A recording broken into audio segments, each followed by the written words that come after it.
बिस्मिल्लाहिर्रहमानिर्रहीम। अल्लाहु वलियुल्लज़ीना आमनू युख़रिजुहुम मिनज़्ज़ुलुमाति इलन्नूर वल्लज़ीना कफ़रू अव्लियाउहुमुत्ताग़ूत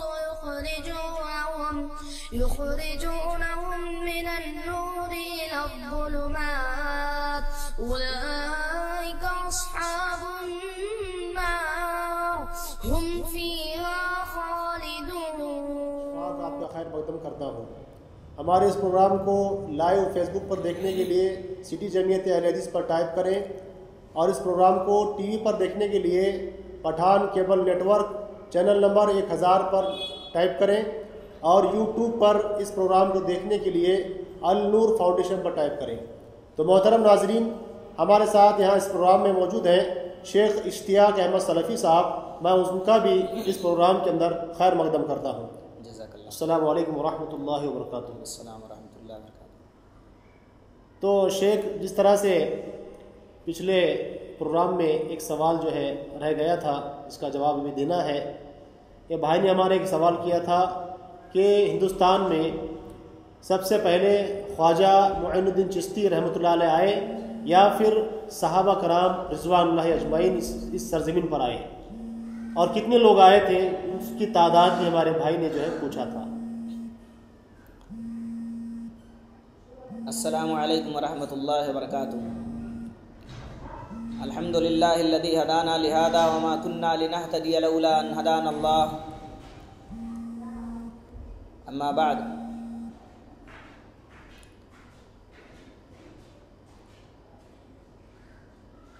फ़क़द क़ाल अल्लाहु तआला फ़ी किताबिहिल मजीद अऊज़ु बिल्लाहि मिनश शैतानिर रजीम बिस्मिल्लाहिर रहमानिर रहीम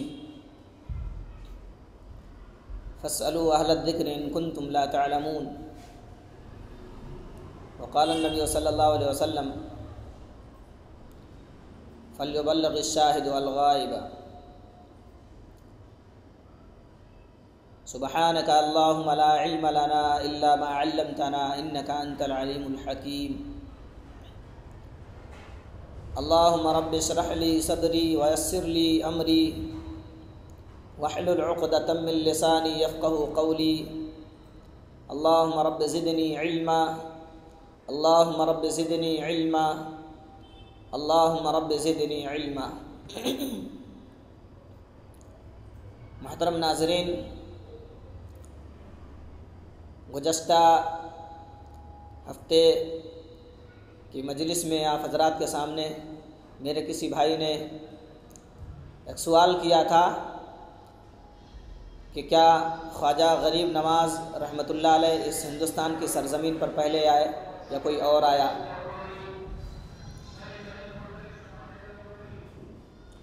तो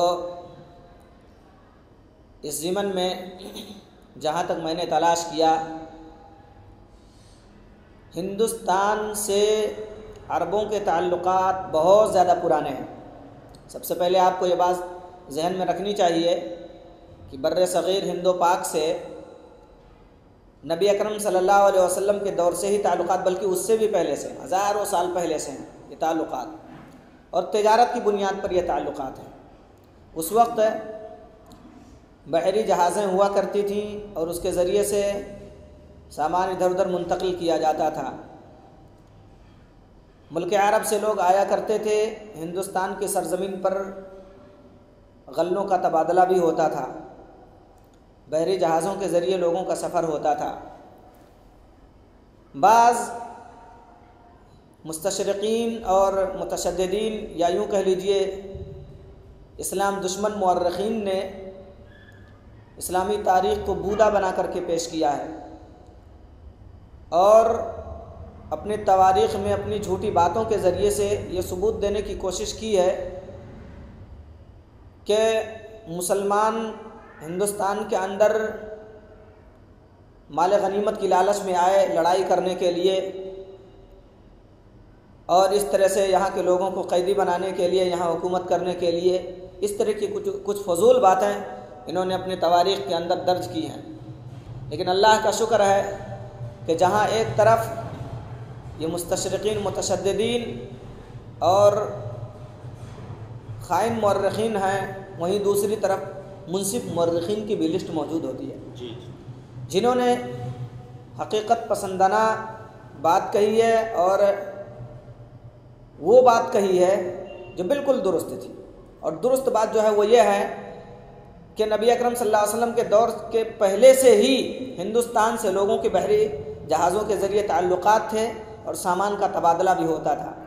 न सिर्फ अरब वाले हिंदुस्तान आते थे बल्कि हिंदुस्तान के भी लोग मुल्क अरब में आबाद थे। मुर्रखीन ने तो यहाँ तक लिखा है कि मक्के के अंदर वो तलवार बनाने का भी काम किया करते थे। अब रहा जहाँ तक ये सवाल कि हिंदुस्तान की सरज़मीन पर पहले ख्वाजा गरीब नवाज़ आए, तो आपको ये मालूम होना चाहिए कि नबी अकरम सल्लल्लाहु अलैहि वसल्लम के दौर से ही लोग आते रहे। हज़रत उमर फ़ारूक रज़ियल्लाहु ताला अन्हु के दौर में बल्कि 12 सहाबे किराम के हिंदू पाक में उरूद का सबूत मिलता है। मुर्रखीन ने दर्ज किया हज़रत उमर फ़ारूक रज़ियल्लाहु ताला अन्हु के दौर में ही सहाबे किराम हिंदुस्तान की सरज़मीन पर आए थे। कहाँ आए थे? बड़ोच में भी आए, गुजरात में भी आने का तज़किरा मिलता है और इसी तरह से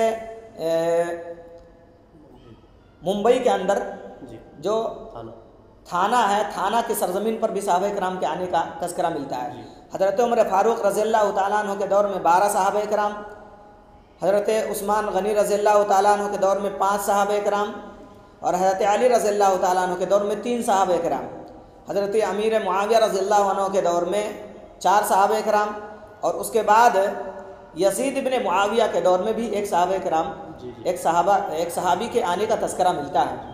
ये सहाबा, यहाँ से पता चला कि नबी अकरम सल्लल्लाहु अलैहि वसल्लम के सहाबा ही हिंदुस्तान में आए और यहीं से फिर इस्लामी अखलाक फैला और नबी अकरम सल्लल्लाहु अलैहि वसल्लम के सहाबा ने ही जो है इस काम को शुरू किया। हिंदुस्तान के सरज़मीन पर इस्लाम और मुसलमानों की जो आमद हुई नबी अकरम सल्लल्लाहु अलैहि वसल्लम के सहाबा के दौर से हुई और उन्हीं के ज़रिए से हुई। रही ये बात जो है ख्वाजा गरीब नवाज़ के ताल्लुक़ से जो लोग बातें करते हैं उनके समाने हयात बदकिस्मती से मुझे मालूम नहीं हो सकी या इस ताल्लुक़ से मैं तलाश किया लेकिन मुझे इल्म नहीं हो सका। लेकिन ये मतलब है उनके शान की रिफ़ात के लिए लोगों ने इस तरह की बातें गढ़ कर रखी हैं कि किसी तरह से उनको जो है हिंदुस्तान में इस्लाम की आमद का सेहरा उनके सर पे बांधा जाए।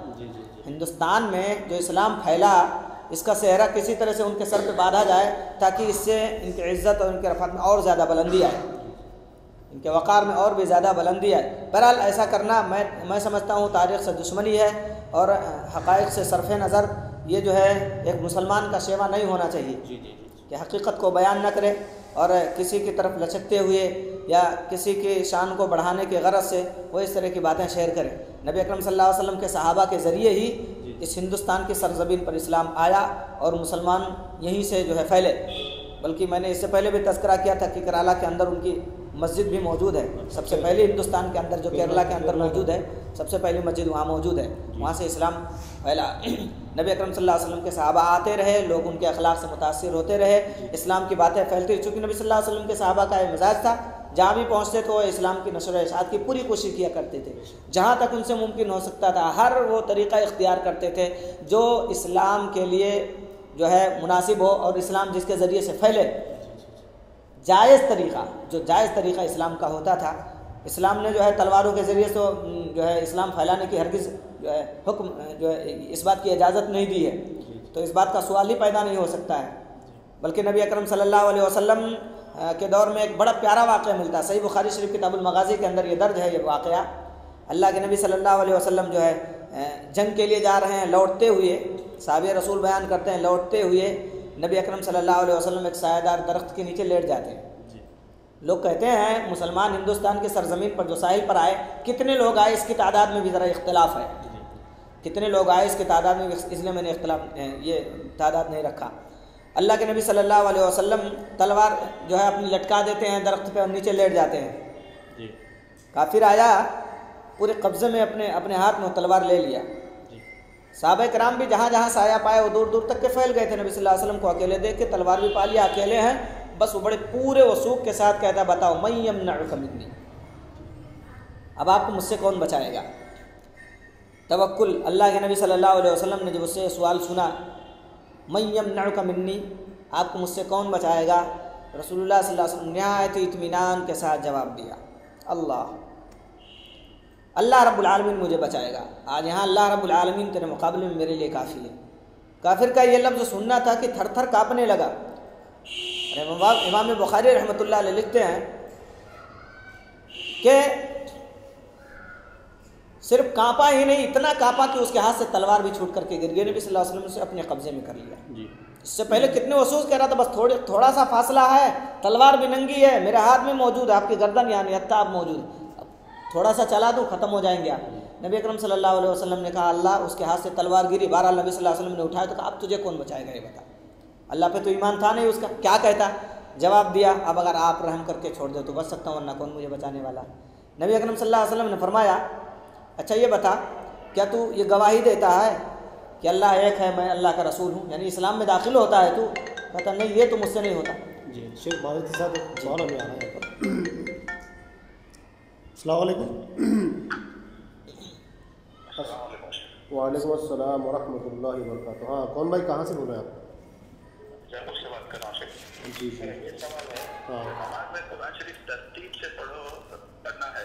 अच्छा। अगर पहली रकात में हम लोग सुबह इखलास पढ़ के दूसरी रकात में इन्ना अंज़लना का सूरा पढ़े तो क्या सजदा शौक करना पड़ता मौला? अच्छा अच्छा, ठीक है इंशाल्लाह आपका सवाल समझ में आ गया। आपके सवाल का जवाब इंशाल्लाह तसल्ली बख्श देने की इंशाल्लाह कोशिश करेंगे भाई, ठीक है। अस्सलाम वालेकुम। तो शेख ये इस सवाल का जवाब मैं इंशाल्लाह बाद में देता हूँ, पहले वाक़या तो मुकम्मल हो जाए। हाँ। तो अल्लाह के नबी सल्लल्लाहु अलैहि वसल्लम जो उससे पूछा कि तुझे कौन बचाएगा, कहता है मुझे तो आप सिर्फ हैं अब रहम करने वाले, कौन मुझे बचा सकता, अल्लाह पे तो उसका ईमान था ही नहीं। नबी ने पूछा क्या तू इस्लाम लाता है, कहता है नहीं इस्लाम नहीं लाता हूँ मैं। नबी अकरम सल्लल्लाहु अलैहि वसल्लम ने फरमाया ठीक है जा, मैंने तुझे माफ़ कर दिया, लेकिन ये वादा कर कि इस्लाम और मुसलमानों के खिलाफ कभी खुरूज नहीं करेगा, लड़ने के लिए कभी आएगा नहीं, मैं तुझे माफ़ करता हूँ। वो जाके क्या कहता है अपने साथियों में, लोगों में एक ऐसी शख्सियत के पास से आज आया हूँ जो इस ज़मीन में सबसे बेहतर शख्सियत, ये वादा करके जाता है कि इस्लाम के ख़िलाफ़ कभी नहीं निकलूँगा, आप मेरी जान की अमान दे दें, जान जो है मुझे बख्श दें, माफ़ कर दें, मैं इस्लाम के ख़िलाफ़ कभी और आपके ख़िलाफ़ कभी नहीं निकलूँगा तलवार उठा करके लड़ाई करने के लिए। लेकिन वो खुद जा कर के बयान करता है लोगों आज मैं ऐसी हस्ती के पास से आया हूँ जो इस ज़मीन पर सबसे बेहतरीन हस्ती है। तो हिंदुस्तान के ताल्लुक़ से मैं बात कर रहा था, साहिल समंदर पे जो लोग आए इस्लाम की नशर इशात के लिए, और जो है तिजारत के ज़रिए से, तिजारत के गरज से आते रहे और इस्लाम फैलता रहा अल्हम्दुलिल्लाह थुम्मा अल्हम्दुलिल्लाह। चूँकि इस्लाम के कानून में वो लचक है, इस्लाम के कानून में वो जाज़बियत है, इस्लाम के अंदर वो जो है इस्लाम के अंदर वो खिंचाव है जिसके ज़रिए से आदमी उसकी तरफ बढ़ता हुआ चला जाता है। इस्लामी कानून इस कदर उसको महबूब है। आज हम देखते हैं कि जब इस्लामी कानून तो नहीं लागू किया गया हिंदुस्तान की सरजमीन पर कि किसी शादीशुदा जनाकार को जो है संगसार किया जाए, उसको कत्ल किया जाए, या किसी रेपिस्ट को ये वो सज़ा दी जाए जो इस्लाम ने दिया है। लेकिन अवाम मांगती है, अल्हम्दुलिल्लाह इस्लामी कानून अवाम मांगती है, और जब किसी के बहन का, किसी की बेटी का, या किसी के समाज का, किसी के रिश्तेदार का इस तरह का मामला पेश आता है तो अदालत से दरख्वास्त करती है वो सज़ा दी जाए जो इस्लाम ने सज़ा मुतय्यन की। अल्लाह अकबर। तो मैं कहना चाहता हूँ इस्लाम के कवानीन में वो लचक है जिसके ज़रिए आदमी उसकी तरफ बढ़ता चला जाता है, खींचा हुआ चला जाता है, एट्रैक्टिव है इस्लाम के। तो इन्हीं औसाफ़ हमीदा को देखते हुए अहले हिंद ने, अहले पाक ने भी इस्लाम को कबूल किया। अल्हम्दुलिल्लाह इस्लाम जो है हिंदुस्तान की सरजमीन पर फैला। उन लोगों ने ख़यानत किया है जो ये कहते हैं कि इस्लाम जो है हिंदुस्तान की सरजमीन पर जो है ज़बरदस्ती फैलाया गया, तलवारों के ज़ोर से लोग माल गनीमत की लालच में आए, ये बिल्कुल सरासर गलत बात है। नबी अकरम सल्लल्लाहु अलैहि वसल्लम ने एक निहत्ते को, जबकि वो जान लेने के लिए इससे पहले तुला हुआ था कि आपको मार दूँ, अब कौन बचाएगा, बिल्कुल पूछ रहा था पूरे वसूख के साथ, नबी ने उसको भी माफ़ कर दिया। बताओ जिस नबी की इतनी बड़ी तालीम हो वो कैसे तलवारों के ज़रिए दूसरों पर जुल्म करने और जो है इस तरह से अपने मजहब का पाबंद बनाने का हुक्म दे सकता है। तो ये लोगों ने ख़यानत किया इसमें। बहरहाल आप अपना सवाल पूछें।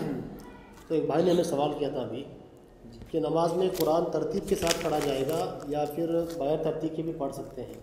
अगर बगैर तरतीब के पढ़ रहा है कोई तो क्या उसको सजदा सहू करना पड़ेगा? जैसे भाई ने एक मिसाल दी कि कुल अल्लाह का सूरा पढ़ा है, उसके बाद सूरह इन्ना अंज़लना पढ़ लिया, तो क्या उसको सजदा सहू करना पड़ेगा या उसकी नमाज दुरुस्त हो रहेगी? जी, तो क्या इसका जवाब है? बहुत अच्छा सवाल किया हमारे भाई ने। और बहुत सारे लोगों का ऐसा नज़रिया है, जी जी, हमारे बहुत सारे भाइयों का ऐसा नज़रिया है कि आज मुसहफ़ कुरान जिस तरतीब के साथ लिखा हुआ है उसी तरतीब के साथ अल-अव्वल फल-अव्वल तिलावत की जाए। यानी पहले पारे में से अगर आपने तिलावत किया है तो अब आगे जहाँ से तिलावत किया आपने उसके आगे ही से दूसरे, तीसरे, चौथे, 10वें, 12वें, 20वें से तिलावत करते जाओ। अगर उससे पहले यानी पहले पारे के जो है आधा पारे से आपने तिलावत किया था और उससे पहले अब अगर आप तिलावत करने लगे, या 20वें पारे से आपने तिलावत किया था और आप 18वें पारे से फिर तिलावत करने लगे, तो ये चीज़ गलत है, मायूब है, या जो है सजदा सहू करना, ये बहुत सारे लोगों का नज़रिया है। इसे बदलने की ज़रूरत है। नबी अकरम सल्लल्लाहु अलैहि वसल्लम की एक रिवायत मेरे जहन में मौजूद है, रावी हदीस में भूल रहा हूँ। रावी हदीस कहते हैं नबी अकरम सल्लल्लाहु अलैहि वसल्लम के पीछे मैंने नमाज़ पढ़ी। रसूल अकरम सल्लल्लाहु अलैहि वसल्लम ने सूरह बकरा की तिलावत किया। उसके बाद मैंने सोचा कि शायद आधा पढ़ के आप सल्लल्लाहु अलैहि वसल्लम ख़त्म कर देंगे, लेकिन नबी सल्लल्लाहु अलैहि वसल्लम तिलावत जारी रखी। मैंने ख्याल किया कि शायद जो है 100 आयतें पढ़ने के बाद ख़त्म कर देंगे, फिर नबी सल्लल्लाहु अलैहि वसल्लम ने क़िराअत जारी किया, ऐसे ऐसे बहरहाल ख़त्म को हो गई वह सूरत। उसके बाद मैंने सोचा कि शायद ये ख़त्म करने के बाद तिलावत जो है ख़त्म कर दें। नबी सल्लल्लाहु अलैहि वसल्लम ने सूरह नसा की तिलावत शुरू कर दी। सूरह नसा की तिलावत पर जो मैंने सोचा कि शायद ये ख़त्म कर देंगे, अपने जो है क़िराअत को ख़त्म कर देंगे, नबी सल्लल्लाहु अलैहि वसल्लम रुकू कर लेंगे, लेकिन नबी सल्लल्लाहु अलैहि वसल्लम उसके बाद सूरह आल इमरान की तिलावत शुरू कर दी। ये हदीस पाक इस बात की दलील है, क्योंकि सूरह आल इमरान के बाद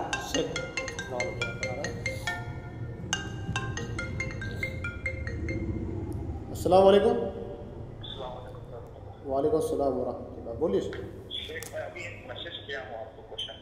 जी जी, मैसेज किया आपने क्वेश्चन? हाँ जी हाँ, ठीक है इंशाल्लाह देख लेते हैं, हाँ सवाल देख लेते हैं।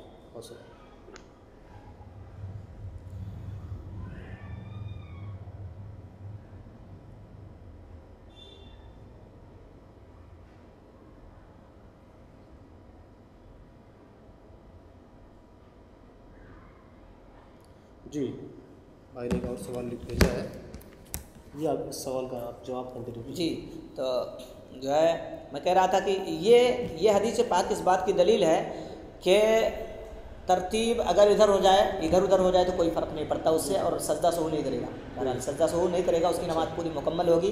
ये इस बात की दलील है। नबी सल्लल्लाहु अलैहि वसल्लम पहले सूरह बकरा की तिलावत की, उसके बाद सूरह निसा की तिलावत की, उसके बाद फिर सूरह आल इमरान की तिलावत की। इस तरह तरतीब उसमें जिक्र किया गया, जबकि सूरह निसा से पहले सूरह बकरा और सूरह आल इमरान का नंबर आता है।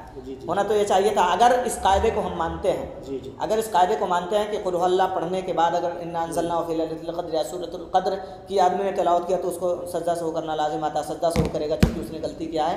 तो यहाँ नबी अकरम सल्लल्लाहु अलैहि वसल्लम नौज़ बिल्लाह गलती की थी, क्योंकि नबी सल्लल्लाहु अलैहि वसल्लम ने सबसे पहले सूरह बकरा की तिलावत की, फिर सूरह निसा की तिलावत की, और फिर उससे पहले आ गए और सूरह आल इमरान की तिलावत शुरू कर दिया नबी अकरम सल्लल्लाहु अलैहि वसल्लम ने। तो ये हदीस इस बात की दलील है कि जिस तरह भी चाहे आदमी तिलावत कर सकता है, ना तो सजदा सहू की ज़रूरत है और ना ही इसमें कोई हर्ज की बात है। जी, तो दुरुस्त है इस तरह से? जी बिल्कुल दुरुस्त है, तिलावत कर सकता है आदमी। जी जी। शेख, एक और सवाल, चंद सवालात जो है हमें व्हाट्सएप के ज़रिए से एक भाई ने हमारे सेंड किए हैं जी। उसमें से सबसे पहले सवाल ये है कि फ़र्ज़ नमाज के बाद अज़कार पढ़ना चाहिए या सिर्फ अज़कार पढ़ें, या फिर हाथ उठाकर दुआ भी करना चाहिए, क्या है इसका? जी, अल्लाह रब्बुल आलमीन से दुआ करते हैं कि अल्लाह आलमीन जो आज हमारे मुआशरे में कुछ बिदअ उमूर आज अंजाम पाए जा रहे हैं, अल्लाह तो लोगों को उसकी इस्लाह की तौफीक अता फरमाए। माज़रत से एक कॉल हमें आ रहा है। अस्सलाम वालेकुम। वालेकुम सलाम। बोलिए भाई। सवाल है कि अल्लाह के नाम में शहीद होता है, हाँ, वो जन्नत में जी, अगर कर्जदार हो तो अच्छा कर्ज उसके जिम्मे अगर कर्ज है, उसके घर का जो कर्ज है कर्जा देना है, अच्छा फिर भी अगर अल्लाह के नाम में शहीद हो जाता है, अच्छा, जन्नत में जाएगा, तब क्या मामला होगा? हाँ ठीक है शेख, इंशाल्लाह आपके सवाल का तफसील पर जवाब देने की इंशाल्लाह हम कोशिश करेंगे। अस्सलाम वालेकुम। जी, तो मैं कह रहा था शेख कुछ है मतलब गैर ज़रूरी क़वानीन को ज़रूरी करार दे दिया, वो हमारे मौलवियों का मतलब ये ऐसा नज़रिया है। अल्लाह उनको भी हिदायत नसीब फरमाए। जी जी। नबी अकरम सल्लल्लाहु अलैहि वसल्लम से सुन्नत से जो साबितशुदा दुआएँ हैं, जो अज़कार हैं, जो नबी अकरम सल्लल्लाहु अलैहि वसल्लम फ़र्ज़ नमाज़ों के बाद किया करते थे, वो अज़कार छोड़ के गैर ज़रूरी चीज़ को उलमा ने मुक़य्यद करके ज़रूरी करार दे दिया लोगों के लिए। वो है फ़र्ज़ नमाज के बाद हाथ उठा करके दुआ करना, बल्कि मजमूई दुआ और जो है ये इमाम साहब के ज़रिए। जी जी। इस ज़मन में नबी अकरम सल्लल्लाहु अलैहि वसल्लम की बहुत सारी रिवायतें हैं जो फ़र्ज़ नमाज के बाद अज़कार हैं उसको पढ़ना चाहिए, सुन्नत यही है। और एक हदीस वो पहले आप जहन में रखें, नबी अकरम सल्लल्लाहु अलैहि वसल्लम की हदीस, जब कोई भी सुन्नत छोड़ी जाएगी तो बिदअत उसकी जगह पे आ जाएगी। सुन्नत छोड़ दी जाए तो बिदअत आ जाएगी। सुन्नत क्या थी? सुन्नत ये था कि नबी अकरम सल्लल्लाहु अलैहि वसल्लम ने फ़र्ज़ नमाज़ों के बाद जो अज़कार बताए हैं और जो अज़कार किए हैं वो अज़कार किए जाते और उसकी नशर इशाअत होती, लोगों को वो बताए जाते। लेकिन मौलवी साहब के सामने सुन्नत नहीं है, बल्कि जो है अपने इमाम का फतवा है, अपने इमाम का कौल है, अपने मसलक की रवादारी है, मतलब मसलक की पासदारी है उनके पास, और उसके अलावा कहाँ सुन्नत रसूल दिखाई देता है। जो तकलीद के पीछे अंधा हो चुका हो उसे सुन्नत कहाँ दिखाई देती है। तो नबी अकरम सल्लल्लाहु अलैहि वसल्लम से जो सुन्नत से साबित है वही कि अज़कार पढ़ जाए, अल्लाहुम्मा अंता सलाम, अल्लाहु अकबर, अस्तगफिरुल्लाह, अल्लाहुम्मा अंता सलाम, इनका सलाम, तबारक ज़ल जलाली वल इकराम, रब्बि अइन्नी अला ज़िक्रिका व शुक्रिका व हुस्नि इबादतिका, ला इलाहा इल्लल्लाह वहदहु ला शरीका लहु, लहुल मुल्कु व हम्दु व अला कुल्लि शैइन क़दीर वगैरह। ये इस तरह से अल्लाहुम्मा ला मानिअ लिमा अअतैता व ला मुअतिय लिमा मनअता व ला यनफ़उ ज़ल जद्दि मिनकल जद्द वगैरह। ला इलाहा इल्लल्लाह वहदहु ला शरीका लहु, लहुल मुल्कु व लहुल हम्दु व हुवा अला कुल्लि शैइन क़दीर। ला इलाहा इल्लल्लाह मुख़लिसीन लहुद्दीन लहुन निअमतु व लहुल सनाउल हसन व लहुल फज़्ल व लहुल सनाउल हसन, ला इलाहा इल्लल्लाह मुख़लिसीन लहुद्दीन व लौ करिहल काफ़िरून वगैरह। ये दुआएं हैं जो नबी अकरम सल्लल्लाहु अलैहि वसल्लम से सही सनद से अहादीस की किताबों में मरवी हैं। नबी सल्लल्लाहु अलैहि वसल्लम इसका एहतमाम करते थे। नबी सल्लल्लाहु अलैहि वसल्लम ने अपने सहाबा को तालीम दिया था। तो हमारे भाइयों को भी चाहिए फ़र्ज़ नमाज के बाद, इससे पहले भी मैं जवाब दे चुका हूँ, मतलब दुआ करना ये कबूलियत के औकात में से है। आदमी दुआ कर सकता है, लेकिन ये भी दुआएँ ही हैं, अल्लाहुम्मा ला मानिअ लिमा अअतैता व ला मुअतिय लिमा मनअता व ला यनफ़उ ज़ल जद्दि मिनकल जद्द। क्या है ये? दुआ है जी। अल्लाहुम्मा ला मानिअ लिमा अअतैता, अल्लाह कोई रोकने वाला नहीं जो तुम मुझे देना चाहे, व ला मुअतिय लिमा मनअता व ला यनफ़उ ज़ल जद्दि मिनकल जद्द, रब्बि अइन्नी अला ज़िक्रिका व शुक्रिका, वो अल्लाह जो है हमें इस बात की तौफ़ीक़ दे, अला ज़िक्रिका व शुक्रिका व हुस्नि इबादतिका। बहरहाल ये दुआएं ही हैं जो नबी सल्लल्लाहु अलैहि वसल्लम। हमारे भाई बस ये सोचते हैं कि जो उर्दू में जो मांग लिया जाए या इमाम साहब के पीछे जो हाथ उठा के आमीन आमीन कह लिया जाए वही सिर्फ दुआएं। ये भी दुआएं मेरे भाई जो नबी अकरम सल्लल्लाहु अलैहि वसल्लम ने सिखाई है। तो एक आदमी अगर इन दुआओं को पढ़ लेता है तो जी किफ़ायत कर जाती है उसके लिए, किफ़ायत बल्कि ये ज़रूरी है, उसके मुकाबले में ये ज़रूरी है। हम देखते हैं कि इमाम साहब जो है यहाँ तक भी देखते हैं कि नबी अकरम सल्लल्लाहु अलैहि वसल्लम की जो सुन्नत थी कि नबी सल्लल्लाहु अलैहि वसल्लम जो है अपना मुंह, अपना चेहरा, फेस लोगों के सामने कर लिया करते थे सलाम फेरने के बाद। ये भी लोगों से नहीं होता। इमाम साहब अभी सलाम फेरे थे कि हाथ उठा दुआ करना शुरू कर दिए। इसके साइड इफ़ेक्ट ये है कि सुन्नत छूट रही है। तो इनफरादी अगर कोई शख्स नमाज पढ़ता है, फ़र्ज़ नमाज हो या फिर नफिल नमाज, तो नमाज के बाद में वो इन अज़कार को अगर कर लेता है जिसके अंदर दुआएं भी शामिल हैं, जी उसके लिए किफ़ायत कर जाएगी। जी किफ़ायत कर जाएगी, नहीं है कि उसके लिए हाथ उठाकर ही दुआ। जी बेशक, भाई का ही सवाल था हमारे जी। तो दुआएं, ये जो दुआएं हैं जिसको ऐसे अगर पढ़ ले हो तो हाथ उठाने की उसकी ज़रूरत नहीं है। जी बेशक, तो ये पढ़ा जा सकता है। जी ये जवाब है शेख। जी जी और कुछ कॉल आपके यहाँ। अस्सलाम वालेकुम। वालेकुम अस्सलाम। कौन भाई कहाँ से? मेरा ये सवाल है जी कि फर्ज नमाज के बाद अगर आप लोग ज़ोहर की नमाज हमारे से कज़ा हो गई है या फिर फजर की कज़ा हो गई है, असर की नमाज फर्ज नमाज के बाद हम उसको अदा कर सकते हैं जैसे? अच्छा ठीक है शेख, इंशाल्लाह आपके सवाल का तफसीली बख्श हम जवाब देने की कोशिश करेंगे इंशाल्लाह। ठीक है, अस्सलाम।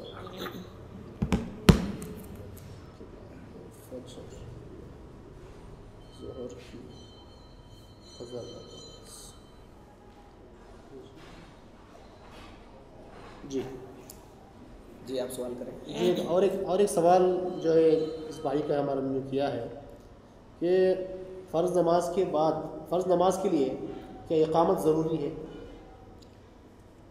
इक़ामत जो होती है वो मस्जिद में मौजूद शुदा लोगों के लिए होती है, जो मतलब जमा किया जाए। जी अज़ान बाहर के लोगों को बुलाने के लिए आगाह करने के लिए कि अब नमाज का वक्त हो गया है। और जो है मस्जिद के अंदर जो इकामत कही जाती है, मुंतशिर हजरात जो इधर उधर बिखरे हुए होते हैं उनके लिए होती है कि आकर के वो संबंधी कर लें। जी जी। और अगर कहीं ऐसी सिचुएशन है कि आदमी खुद से संबंधी कर लिया है या भूल गए या नहीं कह सके, सुन्नत है, मुस्ताहब है कि कहा जाए, लेकिन वो नमाज के लिए कंपलसरी नहीं है। आप ये जान लें, ना अजान नमाज के लिए कंपलसरी है और ना ही इकामत जो है कंपलसरी है, मुस्ताहब है, बेहतर है कि किया जाए। अच्छा जी ठीक है, ठीक है, जज़ाकल्लाह शेख। एक और सवाल भाई का है कि नमाज जनाजा में रफ़ुल यदैन किया जाएगा या नहीं किया जाएगा? जी, नमाज जनाजा में रफ़ुल यदैन के ताल्लुक़ से हज़रत अब्दुल्ला इब्ने उमर रज़ियल्लाहु तआला अन्हु के हज़रत अब्दुल्ला इब्ने उमर रज़ियल्लाहु अन्हु की एक रिवायत मिलती है। वो कहते हैं सल्लैतु खलफ़ा इब्ने अब्बास, अब्दुल्ला इब्ने औफ़ रज़ियल्लाहु तआला अन्हु, हज़रत अब्दुल्ला इब्ने औफ़ रज़ियल्लाहु तआला, सिर्री या जहरी के ताल्लुक़ से आपने सवाल किया? नहीं, रफ़ुल यदैन के ताल्लुक़ से।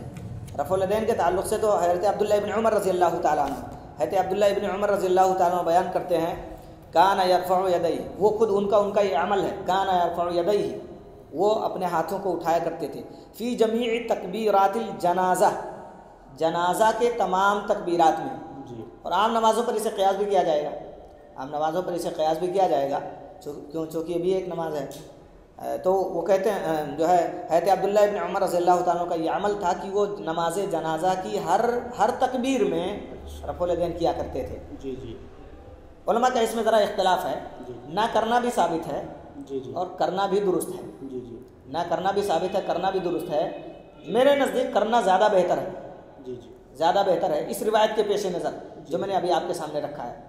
इमाम बुखारी रहमतुल्लाह अलैह ने जुज़ रफ़उल यदैन के अंदर इसे ज़िक्र किया है, और नैलुल अवतार के अंदर भी ये रिवायत है। इमाम बुखारी रहमतुल्लाह ने जिस रिवायत को यहाँ ज़िक्र किया, तो इससे पता चला हज़रत अब्दुल्ला इब्ने उमर रज़ियल्लाहु तआला अन्हु जनाजा के हर रकात में जो रफ़ुल यदैन किया करते थे वो ज़ाहिर नबी अकरम सल्लल्लाहु अलैहि वसल्लम की सुन्नत रही होगी, या नबी अकरम सल्लल्लाहु अलैहि वसल्लम को देख कर ही नबी सल्लल्लाहु अलैहि वसल्लम के इतने बड़े मुअज़्ज़ज़ सहाबी नबी सल्लल्लाहु अलैहि वसल्लम की मुखालिफत तो बहरहाल नहीं कर सकते हैं। जी, इसमें वसाअत है, कर भी सकते हो, नहीं भी कर सकते हो। जहाँ तक उलमा का मुत्तफ़क़ा फ़ैसला वो ये है कि नमाज जनाजा में रफ़ुल यदैन कर भी सकते हो, नहीं भी कर सकते हो, छोड़ भी सकते हो, कर भी सकते हो, दोनों की गुंजाइश है। जी, जज़ाकल्लाह। एक और भाई का हमारे सवाल है कि नमाज जनाजा सिर्री पढ़ी जाए या जहरी पढ़ी जाए? जी, इस ज़मन में भी सही बुखारी शरीफ की एक रिवायत है। जी जी, हज़रत अब्दुल्ला इब्ने औफ़ रज़ियल्लाहु अन्हु से रिवायत के रावी हदीस है। कहते हैं सल्लैतु खलफ़ा इब्ने अब्बास, हमने जो है इब्ने अब्बास हज़रत अब्दुल्ला इब्ने अब्बास रज़ियल्लाहु तआला अन्हु के पीछे नमाज़ पढ़ी है। उनके पीछे नमाज़ पढ़ी तो उन्होंने फ़क़रा बिफ़ातिहतिल किताब, उन्होंने सूरह फ़ातिहा नमाज के अंदर पढ़ा। सही बुखारी शरीफ की रिवायत है, हदीस नंबर 1335 के तहत रिवायत मिलेगी। तो किताबुल जनाइज़ में कहते हैं कि हज़रत अब्दुल्ला इब्ने औफ़ की मैंने उनके पीछे नमाज़ पढ़ी तो उन्होंने सूरह फ़ातिहा को पढ़ा। और सुनन नसई के अंदर जो रिवायत मौजूद है, सुनन नसई में हदीस नंबर 1900 कुछ के तहत मिलेगी, तो उसमें साफ तौर पे तज़किरा है उन्होंने जहरी सूरह फ़ातिहा पढ़ाया, जहरी पढ़ाया, नमाज को जहरी पढ़ाया। और फिर उसके बाद उन्होंने कहा लितअलमु अन्नहा सुन्नतुन, मैंने ऐसा इसलिए किया है ताकि तुम लोग जान लो कि ये चीज़ सुन्नत है।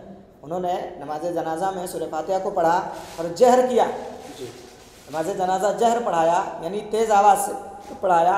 और पढ़ाने के बाद जब साहबा ने पूछा या लोगों ने सवाल किया उनसे कि भाई आपने ऐसा क्यों किया है, तो उन्होंने कहा लितअलमु अन्नहा सुन्नत, ताकि तुम लोग जान लो कि ये सुन्नत है, यानी सुन्नत के मुताबिक मैंने ऐसी नमाज़ पढ़ाई है, सुन्नत यही है, इसलिए मैंने ऐसा पढ़ाया।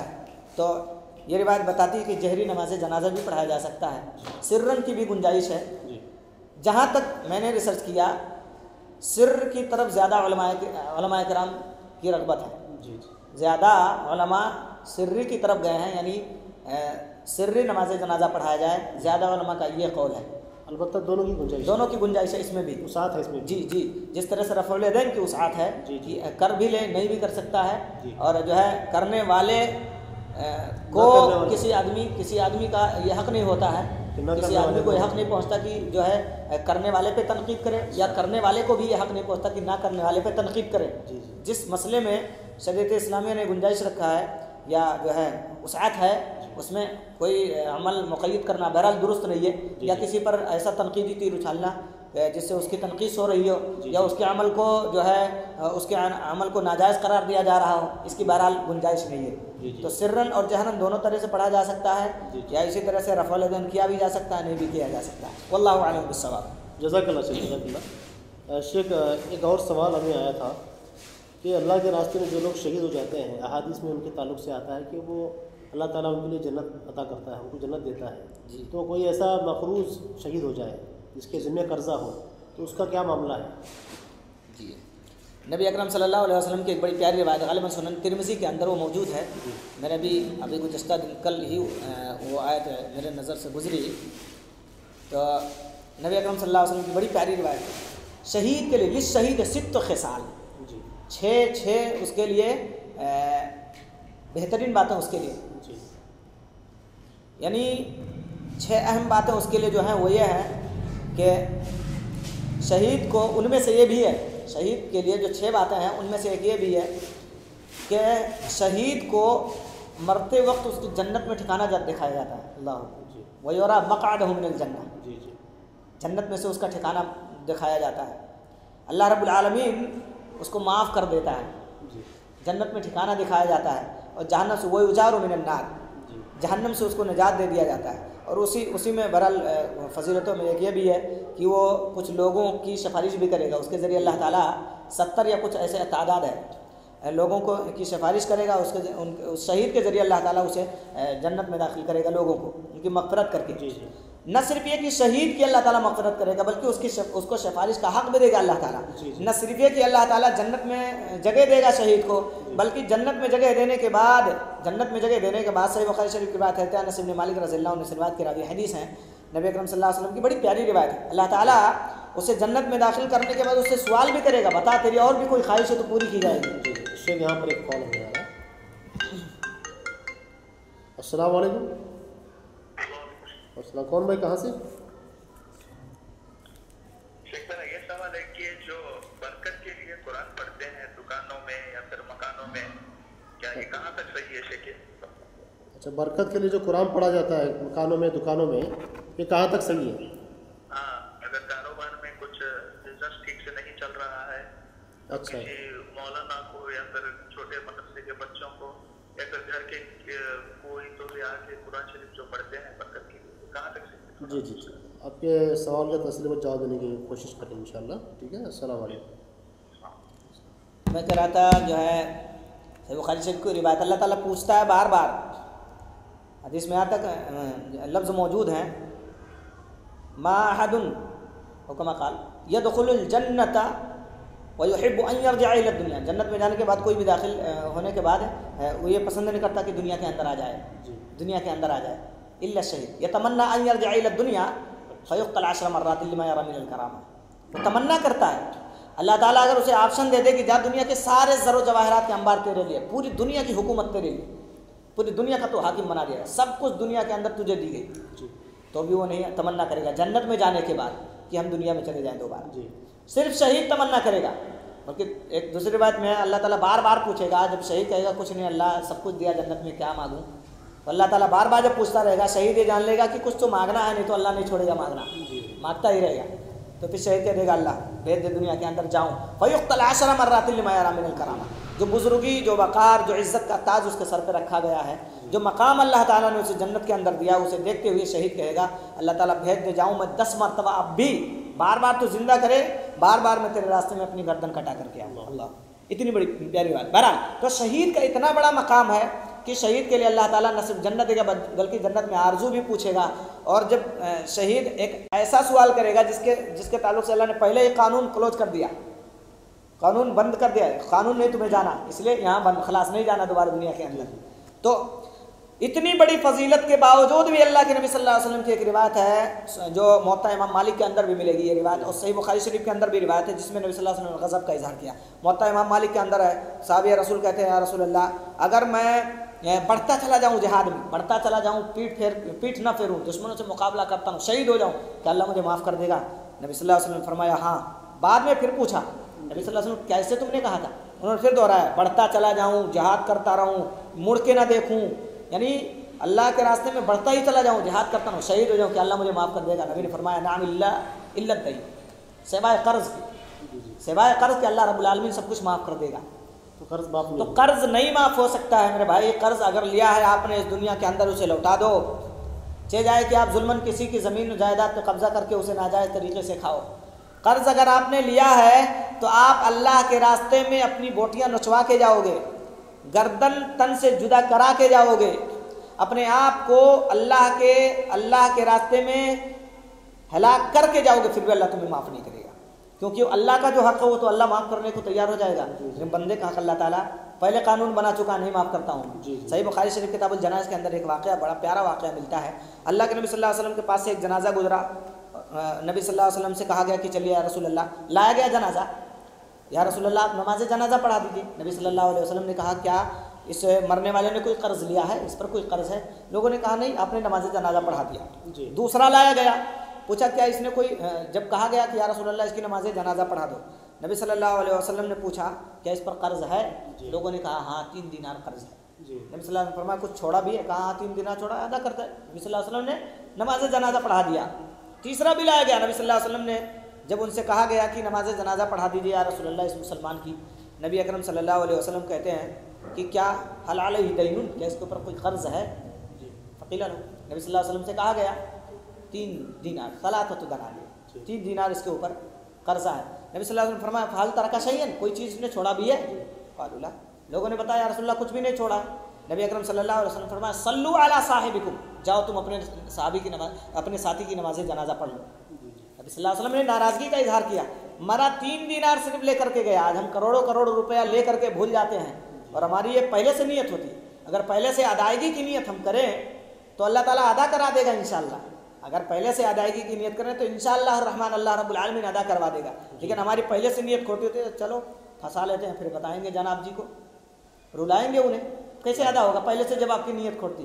करोड़ों करोड़ों रुपया लेकर के, अरबों रुपया लोग घोटाला करके जो है हड़प करके खाते रहते हैं, पूरी ज़िंदगी उनकी हराम कमाई पे और अपने भाई के ज़मीन व जायदाद पे कब्जा नाजायज़ तरीके से करते हुए, मुआशरे के माल को जुल्मन लूट कर खाते हुए, या इसी तरह से लोगों को बेवकूफ़ बनाते हुए उनकी पूरी ज़िंदगी गुजर जाती है। कैसे अल्लाह ताला उन्हें जन्नत के अंदर दाखिल करेगा? अल्लाह बचाए। ला यदखुलुल जन्नत जसदुन गुज़िया बिल हराम, ये रिवायत इस बात की दलील है। जो बदन, इस रिवायत पर बाद मुहद्दिसीन ने कलाम भी किया है, लेकिन मफ़हूम दुरुस्त है इसका, जो बदन हराम कमाई से पाला गया हो, याद रखिए वो जन्नत में नहीं जाएगा, जन्नत का मुस्तहिक़ हरगिज़ नहीं। दलील तो नबी अकरम सल्लल्लाहु अलैहि वसल्लम ने अपने सहाबी की जो 3 दिनार सिर्फ लेकर के गया, उसके पास कोई चीज़ नहीं है कि जिससे उसका कर्ज अदा किया जा सके। नबी ने फरमाया जाओ सल्लु अला साहिबिकुम, तुम लोग अपने सहाबी अपने साथी के नमाज जनाजा को अदा कर लो, मैं नमाज जनाजा अदा नहीं करता हूँ। दूसरे लफ्ज़ों में यूँ कह लो कि जो अपने भाई का हक़ लेकर के गया हो वो मुहम्मदुर रसूलुल्लाह सल्लल्लाहु अलैहि वसल्लम के इस्तिग़फ़ार का हक़ नहीं रखता है। ये रिवायत इस बात की दलील है, जो अपने भाई का हक़ लेकर के जाए, चाहे जाए कि वो जुल्मन हो, रजामंदी से आदमी कर्ज लेता है, कर्ज होता है रजामंदी से लेता है, लेकिन औकात नहीं हो सकी इतनी कि वो अदा कर सके। अल्लाह के नबी सल्लल्लाहु अलैहि वसल्लम के फरमान से जो साबित होता है, अपने भाई का हक़ लेके जाने वाला गर्चे उसने रजामंदी से लिया हो, नबी अकरम जनाब अरबी मुहम्मदुर रसूलुल्लाह सल्लल्लाहु अलैहि वसल्लम के इस्तिग़फ़ार का वो हक़ नहीं रखता है, क्योंकि अल्लाह ने इधर कानून बना दिया मैं नहीं माफ़ करूँगा, और नबी कह रहे हैं अल्लाह मग़फ़िर लिहय्यिना व मय्यितिना, अल्लाह मेरे मुर्दे को माफ़ कर दे।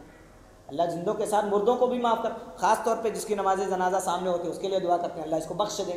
अल्लाह इधर कहता है तो बंदे का हक़ लेके जाएगा, नहीं माफ़ करूँगा मैं। नबी सल्लल्लाहु अलैहि वसल्लम के लिए कैसे है मुनासिब है कि वो कहते हैं कि अल्लाह इसे माफ़ कर दे, जिसके बारे में अल्लाह ने पहले से कानून बना दिया है। तो कर्जदार का जो जी, कर्जदार का हक़ जो है अगर जब तक वरसा ना कर दे तब तक जो है वो जन्नत में नहीं जा सकता। वरसा अगर चाहते हैं कि हमारा मुर्दा जन्नत में चला जाए तो उनको चाहिए कि अपने बाप, अपने भाई या अपने रिश्तेदार जो हैं कर्ज लेके मरे हुए हैं उनकी तरफ से लिए गए कर्ज को अदा कर दें, अगर चाहते हैं कि हमारा करीबी जन्नत में चला जाए। बहुत सारे हमारे भाई, बहुत सारे हमारे अहबाब ऐसे भी हैं दुनिया के अंदर जिनके वालिदैन ने कर्ज लिया, अब उनका इंतकाल हो गया, अब कर्ज देने वाले आते हैं वर्षा से कहते हैं। शेख एक सवाल हमें याद आ रहा है। अस्सलाम वालेकुम। वालेकुम अस्सलाम। कौन भाई, कहाँ से? हेलो, कहाँ से बात कर रहे हैं? हेलो, हाँ अस्सलाम वालेकुम। वालेकुम अस्सलाम। शेख हमारा सवाल है कि अगर हमारे उम्रा के लिए अच्छा, हमारे ससुर के तरफ से हमको उम्रे का ये करने का ये है, क्योंकि उनकी फैमिली में उनके बीवी उनको उनकी परेशानी की वजह से नहीं कर पा रहे हैं। अच्छा, तो उम्रा हमको और हमारे हमारे बीवी बच्चों को कराना चाहते हैं, उसके लिए थोड़ा जॉब दे। अच्छा, तो आप अपने ससुर और सास की तरफ से आप उम्रा करना चाह रहे हैं? हाँ जी, क्या हो सकता है ऐसा? उनके तरफ से, उनके बदल में आप उम्रा करना चाह रहे हैं? जी वो कुछ भी नहीं, बस उम्रा कराना चाह रहे हैं, वो बदल अभी कुछ नहीं हुआ। अच्छा, वो आपको उम्रा करना चाह रहे हैं? अच्छा, हमारे ससुरे का भी इंतकाल होगा अचानक। अच्छा, परसों। जी जी। अच्छा, उनके तरफ से आपको उम्रा करा रहे हैं क्या वो? हाँ जी सर। जी जी जी, इंशाल्लाह शेख, मैं आपके सवाल का इंशाल्लाह तफसीली वक्त जवाब देने की कोशिश करेंगे शेख, ठीक है? अस्सलाम वालेकुम। हमारी गुफ्तगू जो चल रही थी शेख वो ये कि अब हमारे यहाँ का मामला ज़रा गंभीर है। किसी के बाप ने कर्ज़ लिया, अब उसका इंतकाल हो गया, कर्ज़ देने वाला आता और कहता भाई आपके अब्बू ने हमसे इतने रुपये कर्ज़ लिए थे, आप उसको अदा करो। तो अब बेटा तो बाप की छोड़ी हुई जायदाद को लूट लूट के खा रहा है, जिस तरह चाहता है इस्तेमाल करता, उसका वारिस बना बैठा हुआ है, लेकिन 10,000 रुपये 20,000 रुपये जितना भी कर्ज़ देने वाले ने मांगा है उससे नहीं अदा हुआ। वो तो अब्बा का मामला था, अब्बा जानेंगे। तो आप याद रखना मेरे भाई, यकीनन कान खोल के सुन लो, अगर आप चाहते हो कि आपका अब्बा जन्नत के अंदर चला जाए तो आप ये कर्ज़ अदा कर दो, वरना मैदान महशर में अल्लाह रब्बुल आलमीन हरगिज़ माफ़ नहीं करेगा। उसके गर्दन पे हाथ रख के ये कर्ज़ देने वाला आदमी लाएगा और कहेगा अल्लाह इसने दुनिया के अंदर मेरा माल लिया था और नहीं दिया, फिर लौटाया नहीं, अल्लाह ताला वहाँ उनके आमाल से उसकी अदायगी करेगा, क्योंकि ये बंदे का हक़ है, अल्लाह हरगिज़ नहीं माफ़ करेगा। मेरे भाई, अगर चाहते हो कि आपके बाप जन्नत में चले जाएँ, आपके रिश्तेदार जन्नत में चले जाएँ, तो आपको अल्लाह का वास्ता उनकी तरफ से कर्ज़ को अदा कर दो। नबी अकरम सल्लल्लाहु अलैहि वसल्लम की वही रिवायत जो मैंने आपके सामने भी पेश किया, साहबी रसूल बैठे हुए थे, वहाँ कहते हैं या रसूलल्लाह सल्ले अलैहि व अलैहि दैन, या रसूलल्लाह उसकी नमाज जनाजा पढ़ा दीजिए, मेरे ऊपर उसका कर्ज़ है, यानी मैं उसको अदा कर दूँगा। जी जी, ये हमदर्दी थी, हमदर्दी थी। आज समाज को भी, मुआशरे को भी चाहिए कि ऐसा कोई गरीब आदमी मरा जो जिसके ज़िम्मे कुछ कर्ज़ है, मांगने वाले जो है मांग रहे हैं, सबसे पहले तो ये चाहिए कि लोग माफ़ कर दें। इंतकाल कर गया, क्या उससे जो है अब कहाँ से ले सकते हैं, क्या बदला लें उसको, उसके ऊपर वबाल क्या बने, अल्लाह ताला उसको भी माफ़ करे, ये दुआ करनी चाहिए और माफ़ कर देना चाहिए। और अगर नहीं माफ़ कर रहा है तो समाज को भी चाहिए कि उसकी तरफ से अदा कर दिया जाए। यहाँ दलील मौजूद है, नबी अकरम सल्लल्लाहु अलैहि वसल्लम के सहाबा में हमदर्दी थी। नबी सल्लल्लाहु अलैहि वसल्लम ने जैसे ही कहा कि सल्लु अला साहिबिकुम, जाओ अपने साथी पे नमाज जनाजा पढ़ लो, मैं नहीं पढ़ता हूँ।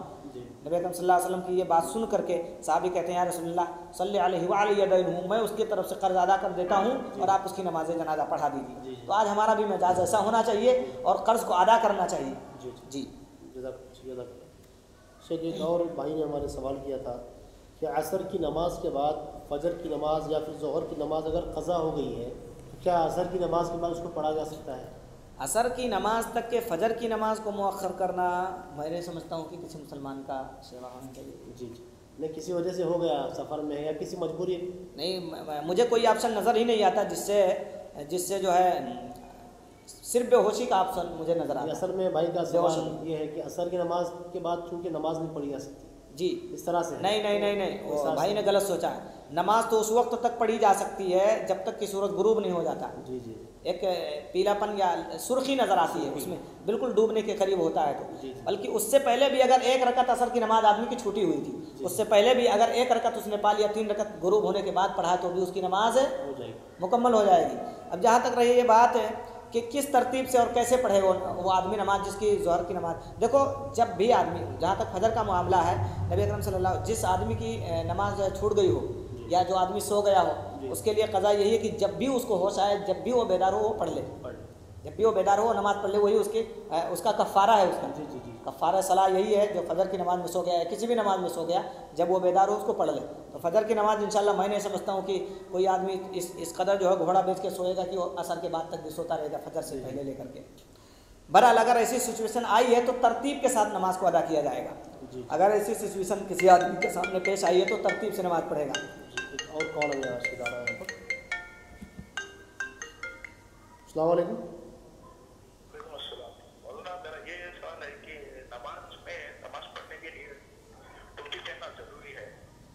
और एक सवाल है मेरा जी, जो नमाज के वजू करते वक्त जो सॉक्स वगैरह पहन के वजू करते हैं ना, हाँ, तो उसके बारे में एक थोड़ा कंफ्यूजन है, तो वो एक और टोपी का है। अच्छा, सॉक्स के ऊपर मसा करने का अगर आप सवाल पूछे सर आप? हाँ जी। तो वो बोलते हैं 24 आवर्स के लिए चलता है। जी, एक बार सॉक्स पहन लिए वजू कर लिए तो चलता है, उसके क्या शराइत है थोड़ा बता दीजिए। इंशाल्लाह आपके सवाल का तफसीली पर जवाब देने की भी जाते हैं और जी जी फिर गाने वगैरह कुछ भी जी जी मतलब जिससे वजू टूटने के चांसेस रहते हैं हमारे, वो सब करते हैं। जी जी जी ठीक है ठीक है, उस मौजे पे हाँ ठीक है। इंशाल्लाह आपके सवाल का तफसील जवाब देने की कोशिश करें। अस्सलाम वालेकुम। जी सर।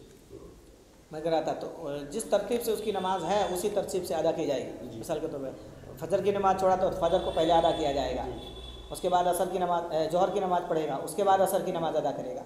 अब अगर इस हाल में आए असर की नमाज में कि असर की नमाज की जमात खड़ी हो चुकी है हाँ या इमाम कुछ रकातें पढ़ चुका है या जो भी सिचुएशन उसकी रही हो, तो ऐसी सूरत में मुसल्ली को चाहिए कि वो जोहर की नियत कर लेगा, जोहर की नियत कर ले। जोहर की नियत कर लेगा और असर की नमाज में इमाम के पीछे पहले वो जोहर की नमाज अदा करेगा, उसके बाद फिर जमात ख़त्म होने के बाद सलाम करने के बाद फिर असर की नमाज वो अपना अलग से पढ़ेगा। तो पहले जोहर की नमाज, असर की जमात मिली है तो भी असर की जमात में वो जोहर की नियत करके जोहर की नमाज पहले पढ़ेगा। तरतीब को ख्याल रखेगा। नबी अकरम सल्लल्लाहु अलैहि वसल्लम ने जंग खंदक के मौके पे इस तरह से 3 नमाज़ों को भी जमा किया, जोहर की भी नमाज, असर की भी नमाज और मगरिब की नमाज। गालिबन ये तीनों नमाज़ें हैं, नबी सल्लल्लाहु अलैहि वसल्लम ने बित तरतीब इसको अदा किया है। तो तरतीब के बगैर अदा करना कैसा है? नहीं अदा करना तरतीब के बगैर नहीं अदा करना चाहिए, जो सुन्नत से साबित है वो यही है। दुरुस्त नहीं है। हाँ दुरुस्त नहीं, बेहतर यही है कि आदमी तरतीब से ही अदा करे, अच्छा तरतीब से अदा करें। तो जोहर की नमाज भी, असर की नमाज भी और मगरिब की नमाज भी नबी सल्लल्लाहु अलैहि वसल्लम की छूटी थी उस वक्त, चूँकि बहुत मशगूलियत थी खंदक की खुदाई वगैरह के ताल्लुक से। शेख एक कौन आदमी यहाँ पर आ रहा है? अस्सलाम वालेकुम। अस्सलाम वालेकुम। वालेकुम अस्सलाम। बोलिए बहन, क्या सवाल है? जी सर मेरा सवाल ये था कि फर्ज नमाज में जब हम 4 रकात की फर्ज नमाज जब पढ़ रहे होते हैं हाँ तब अगर भूल कर हम 2 रकात कायदे में बैठकर सलाम फेर लें, अच्छा या अगर 4 रकात फर्ज नमाज में अगर 2 रकात समझकर पहली रकात में कायदे में बैठ जाए तो उस वक्त हमें क्या करना होगा? अच्छा अच्छा ठीक है इंशाल्लाह आपके सवाल का तफसीली वक्त जवाब देने की कोशिश करेंगे बहन। जी अस्सलाम वालेकुम।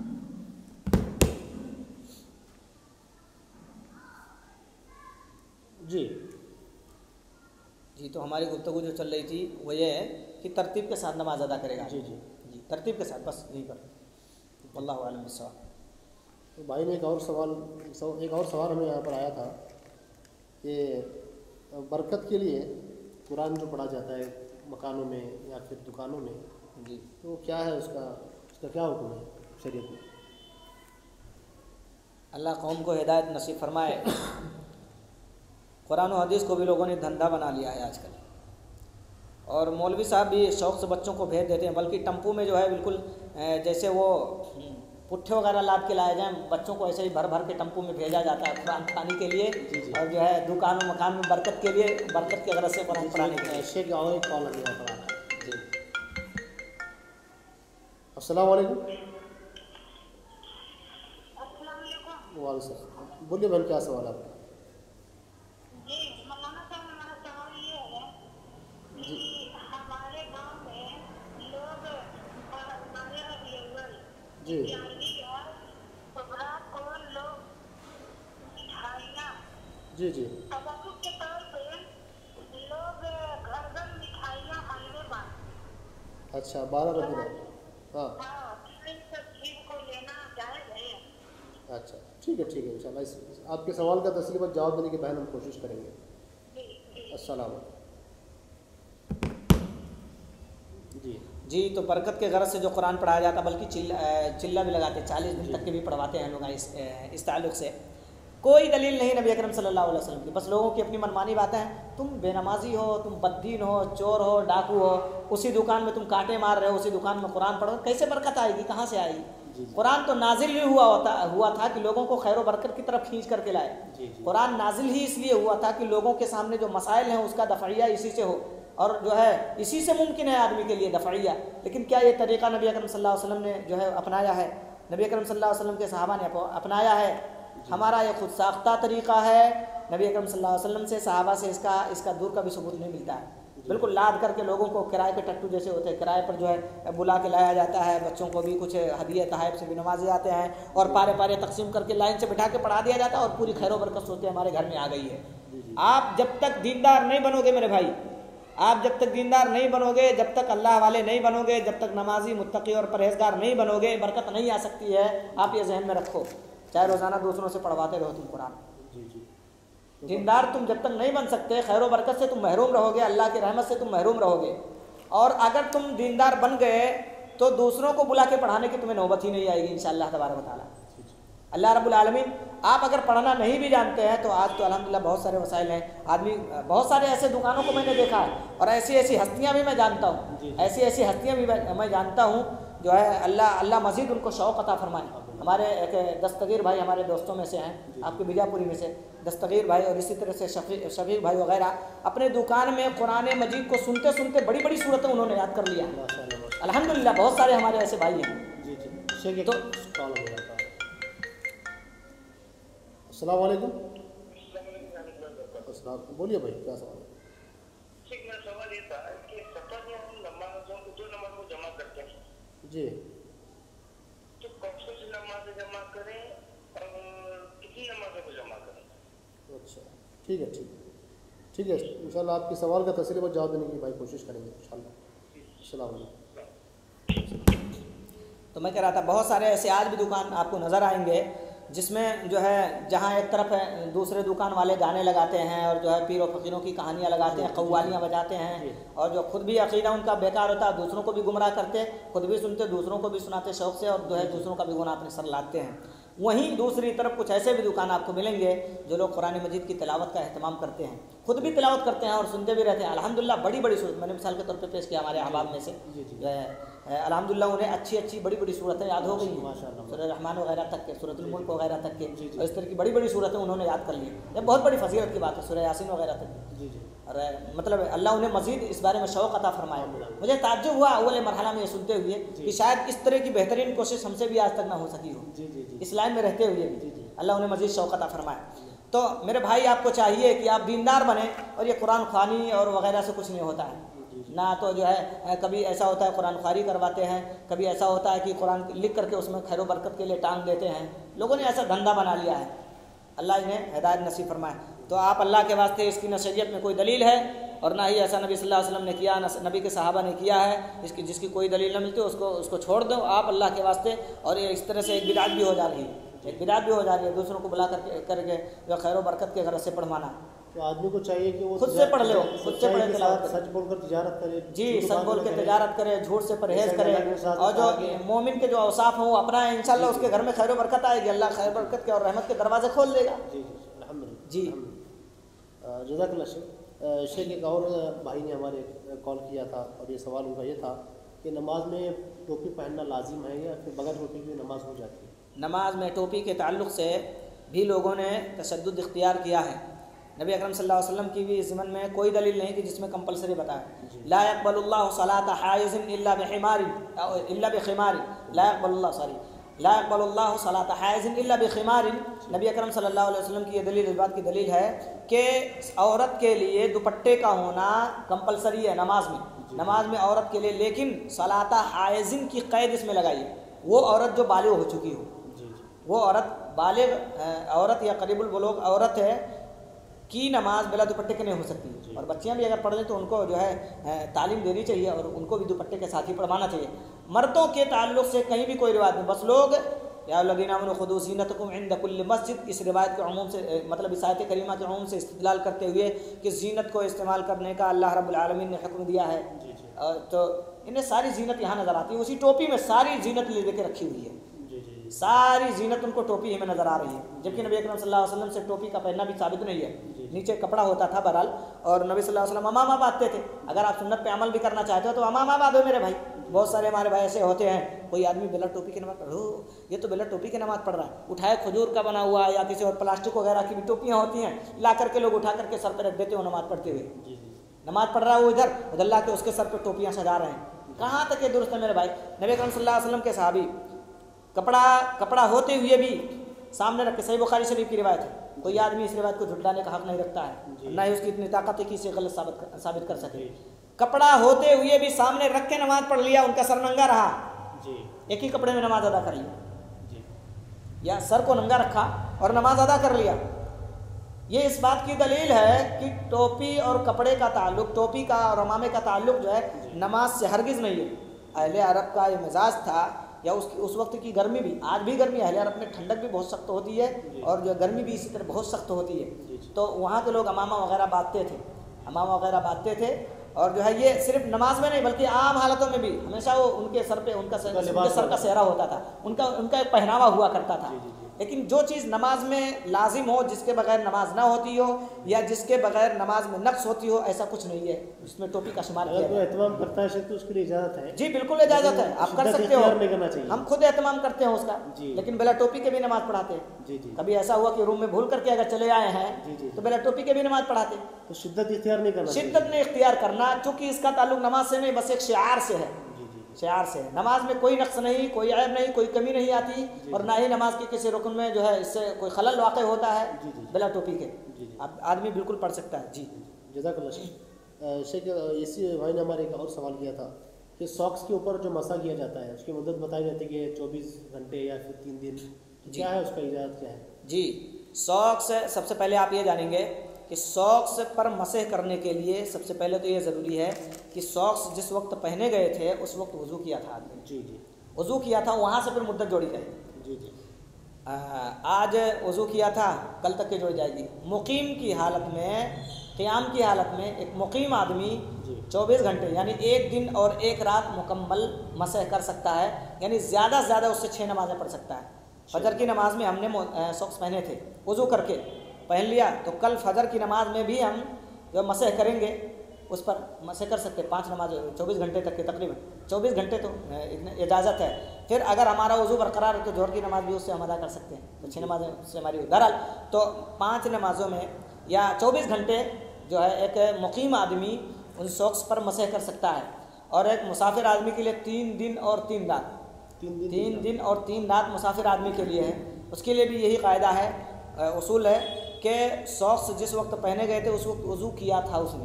बावज़ू होकर के पहनना चाहिए। बावज़ू होकर के पहनने की सूरत में एक मुसाफिर आदमी के लिए 3 दिन 3 रात और मुकीम आदमी के लिए 1 दिन और 1 रात की इजाज़त है। वल्लाहु अअलम बिस्सवाब। एक और भाई ने हमारे सवाल किया था कि उनके सास ससुर की तरफ से उनको उम्रा कराया जा रहा है जी, तो क्या दुरुस्त है इस मामले में? भाई ने देखो, किया था अगर आदमी किसी का हज बदल कर रहा है जी तो उसके लिए ज़रूरी है कि वो पहले खुद हज किए हुए हो।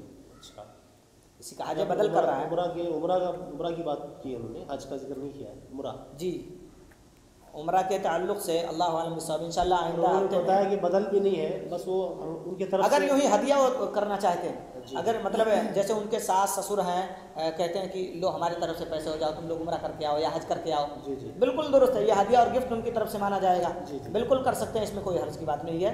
हाँ, इसमें कोई हर्ज नहीं है, किया जा सकता है। ये सास ससुर की तरफ से गिफ्ट माना जाएगा। तो सास ससुर ने जो है अपने दामाद को और जो इस तरह से बेटी को जो है उम्रा करवाया, इसमें कोई हर्ज की बात नहीं है। जज़ाकल्लाह शेख। एक बहन का सवाल हमारे ये था शेख कि फ़र्ज़ नमाज जो 4 रकात वाली नमाज है, अगर भूल कर आदमी उसमें 2 रकात नमाज पढ़कर सलाम फेर दे जी, तो क्या करना चाहिए? सजदा सहू करना चाहिए या फिर वो 2 रकात जो है उसको पढ़ना चाहिए? जी जी, नमाज में गलती की सूरत में चाहिए कि सजदा सहू कर ले।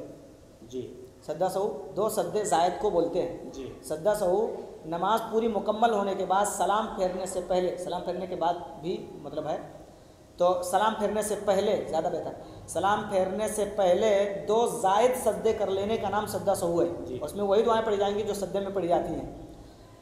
तो अगर बहन ने 1 रकत पे 2 रकत वाली नमाज थी या 4 रकत वाली नमाज थी, 1 रकत पे बहन ने जो है तशहुद कर लिया, जी तशहुद कर लिया, कादा उनका 1 रकत पे हो गया है, अब बाद में ख्याल है तो अभी 1 ही रकत हुआ था, 2 रकत पे कादा करना, तो आगे की जो नमाज वो कंटिन्यू सही करें। वो जो गलती है उनकी बरकरार है ना, वो एक गलती है और उसके लिए आप जो है आखिर में सजदा सहू कर लेंगी, आपकी नमाज पूरी तरह मुकम्मल हो जाएगी। अच्छा, दूसरी शक्ल ये जो बहन ने कहा कि 4 रकत वाली नमाज है, 2 रकत पे हमने सलाम फेर दिया, 2 रकत अभी बाकी, अब पता चला अरे असर की नमाज में पढ़ रही थी, अभी 2 रकत जो है हमारा हुआ, 2 रकत बाकी है, मैंने सलाम फेर दिया, तो ऐसी सिचुएशन में 2 रकत फिर से खड़ी होकर के नमाज अदा करेंगी। 2 रकत फिर से खड़ी होकर के नमाज अदा करेंगी और फिर सजदा सहू कर लेंगी। फिर सजदा सहू कर लेंगी, सलाम फिरने से पहले उनकी नमाज मुकम्मल हो गई और जो गलती उनसे हुई थी उसकी तलाफ़ी हो गई है। सिर्फ 2 रकात उनको दोहराना पड़ेगा जी, पूरी 2 नमाज रकत, पूरी नमाज। हाँ जी जी, अगर जो है 2 रकत पढ़ लिया था उन्होंने जी, 2 रकत फिर से पढ़ेंगी, जी जी जी, यानी 4 हो गया, अब 4 फिर से नहीं पढ़ना है। जी जी 2 रकत पढ़ के सलाम फेर दिया सिर्फ तो 2 रकात जो छूट गई जी वो 2 रकत पढ़ने के बाद उनको सलाम फेर जो है सजदा सो के बाद सलाम फेर देना है जी। और अगर नमाज में कोई कमी हो गई, नमाज में आप ये ख्याल रखेंगे नमाज के अरकान में अगर कमी हो गई है जी जी तो नमाज को लौटानी पड़ेगी। जी जी जैसे मिसाल के तौर पर जैसे कि आदमी से रुकू छूट गया, जी रुकू छूट गया, रुकू छूट गया तो उसकी नमाज ही नहीं, वो रकत ही नहीं मानी गई, जी जी या एक ही सजदा किया जी तो सजदा भी रुकन में है जी तो आदमी की नमाज ही नहीं हुई। तो जी। जिस रकत में मतलब जितने रकातों में ये गलती हुई है उतने रकातों को उनको लौटाना पड़ेगा, जी जी उसके बाद सजदा सो करना पड़ेगा। जी नमाज के रुकन में अगर गलती हुई है तो लौटाना पड़ेगा। जी अब आया ये सवाल कि तशहुद ऊला रुकन है या नहीं है, जी जी तो तशहुद ऊला रुकन नहीं बल्कि आखिरी तशहुद रुकन है, आखिरी तशहुद कंपलसरी है आदमी के लिए। जी तो अगर रुकन में गलती हुई है तो नमाज को दोहराना पड़ेगा। वो रकत या मतलब किसी रकात के रुकन में गलती हुई तो वो रकत आपको लौटानी पड़ेगी, जी जितने रकातों में भी वो गलती हुई है। 2 रकातों में अगर एक सजदे आपने किया तो दोनों रकातें आपको लौटानी पड़ेगी। 1 रकत में गलती हुई तो 1 रकत आपको लौटानी पड़ेगी, उसके बाद फिर सजदा सहू करने के बाद आपको सलाम फेरना होगा। अगर कुछ ज़्यादा हो गया, 4 के बजाय हम 5 पढ़ लिए तो भी सजदा सहू करना पड़ेगा। नबी अकरम सल्लल्लाहु अलैहि वसल्लम की ज़िमन में एक रिवायत भी है कि अगर तुम्हें शक हो रहा हो कि हमने 4 पढ़ा या 5 पढ़ा, जी 4 रकत वाली नमाज तुमने पढ़ी है, अगर शक हो रहा है 4 पढ़ा हमने या 5 पढ़ा या 3 पढ़े तो आप यकीन की तरफ लौटो। सबसे पहले बेहतर तरीका यह कि आप यकीन की तरफ लौटो। अगर आपको यकीन हो रहा है कि 4 पढ़े हैं तो आप सलाम फेर दो, कोई अर्ज नहीं। अगर यकीन हो रहा है कि 5 पढ़े हैं तो आप सजदा सहू कर लोगे, वो आपको आपकी जो है वो 6 रकत समझो हो गई, शैतान के लिए रुसवाई का बाइस हो। वो सजदा सहू जो आपने किया शैतान के लिए रुसवाई का बाइस हो। अगर 3 ही आपने पढ़ा था तो आपके लिए वो 4 हो गई। जी दोनों सजदों का करना आपके लिए 4 रकत हो गई। 4 रकत आपको पढ़ना था, 3 ही पढ़ के सलाम फेर दिए। अगर 3 रकात पढ़ के अगर सलाम फेर दिया है तो 1 रकात दोहराना पड़ेगा ना जी। अगर 3 रकत पढ़ के सलाम फेर दिया तो मैंने कहा कि अगर उसको यकीन है कि मैंने 3 ही रकत पढ़ा है, 4 पढ़ना था हमें, तो उसके उठ के फिर वो दोहराएगा, फिर सजदा हाँ यकीन की सूरत में सजदा सहू करने के बाद ही वो फिर जी जी सलाम फेरेंगे। अल्लाहु आलम बिस्सवाब। जज़ाकल्लाह से जज़ाकल्लाह। एक और बहन ने हमारे सवाल किया था कि जिस तरह से 12 रबीउल अव्वल में 11वीं वगैरह मनाते हैं और जुमेरात के दिन मिठाई वगैरह तकसीम करते हैं, तो फिर इन चीज़ों को लेना या फिर दावत को कबूल करना कैसा है, क्या शरीयत में क्या हुक्म है इसका? नहीं कबूल करना चाहिए। ये एक बिदात है जो उम्मत मुस्लिमा में बदकिस्मती से बड़े ज़ोर और शोर के साथ चल रही है, बल्कि उसे ईद का नाम भी दे दिया गया। ईद आदा यऊद से जी जो लौट के बार बार आए। जी जी इस्लाम में सिर्फ 2 ईदें थी। सुनन नसई की रिवायत है, अल्लाह के नबी सल्लल्लाहु अलैहि वसल्लम की एक रिवायत मुस्तकिल ज़िमन में मौजूद है। जी लना ईदान के लफ्ज़ हैं, हमारे लिए 2 ईदें हैं, जी यौम अल-अज़हा व यौम अल-फ़ित्र, ईद उल-अज़हा व ईद उल-फ़ित्र।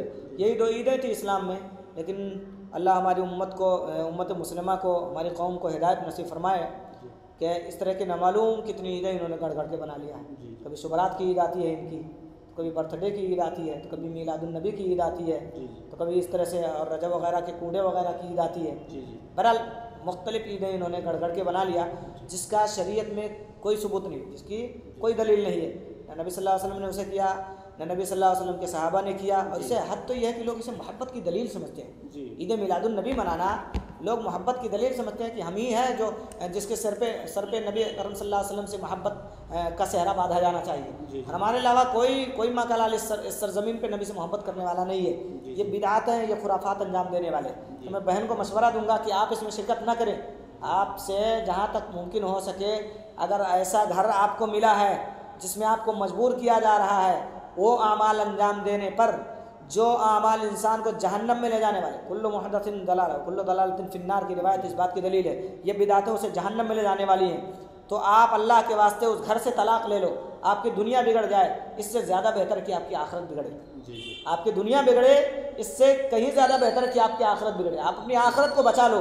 दुनिया में आपकी ज़िंदगी किसी तरह 60-70 साल जो भी है इंशाअल्लाह गुजर जाएगी, और अगर आखिरत आपकी बिगड़ गई तो फिर नहीं वो संवरने वाली है। लोगों की तरफ से मतलब जो मिठाई और तकसीम नहीं लेना, उसे नहीं लेना, उसके करीब नहीं फटकना, ऐसे घरों में जाना नहीं जहाँ जिस दिन ये बिदातें, ये खुराफात हो रही हैं, इल्ला कि तबलीग के गरज से। उसको न खाना, उसको न लेना, न उसमें शिरकत करना, न उसमें हाथ बटाना किसी भी तरह से दुरुस्त नहीं है, ताकि लोगों को पता चले हम जो ये कर रहे हैं इस्लाम नहीं है, ये बिदात है, ये खुराफात है, ये नबी सल्लल्लाहु अलैहि वसल्लम की सुन्नत नहीं है। लोग इसे मोहब्बत की दलील समझते। बड़ी प्यारी रिवायत सही बुखारी शरीफ की मुझे याद आ गई, गालिबन हदीस नंबर 2731 के ताबी रिवायत सही बुखारी शरीफ किताब उस-शुरूत के अंदर मिली है। सही बुखारी शरीफ किताब उस-शुरूत में इसे लोगों ने मोहब्बत की दलील समझा कि हम ये मोहब्बत से नबी अकरम सल्लल्लाहु अलैहि वसल्लम से मोहब्बत करने वाले। पूरा नबी अकरम सल्लल्लाहु अलैहि वसल्लम के सहाबा का दौर उठा दो, न तो खुद नबी सल्लल्लाहु अलैहि वसल्लम ने किसी को मिलाद मनाने का, उस दिन हलवा पूड़ी और जो है मिठाइयाँ वगैरह तकसीम करने का हुक्म दिया, न झंडियाँ लगाने का हुक्म दिया, न ही बेंजो लगाए, न डीजे बजाए। अल्लाह अकबर। जो नबी कान में उंगलियाँ डाल के गुजर जाता था, कहीं अगर आवाज़ आ रही हो, वो नबी कैसे इसकी तालीम दे सकता है?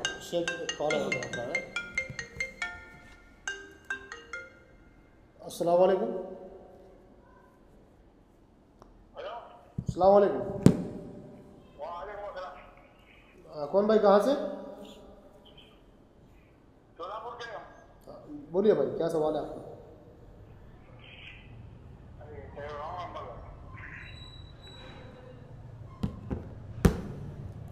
जी, तो मैं कह रहा था इसे लोग मोहब्बत की भी दलील समझते हैं कि हम ये जो मोहब्बत करने वाले हैं इस ज़मन में सही बुखारी शरीफ की हदीस नंबर 2731 जो मैंने आपके सामने पेश किया। जी जी।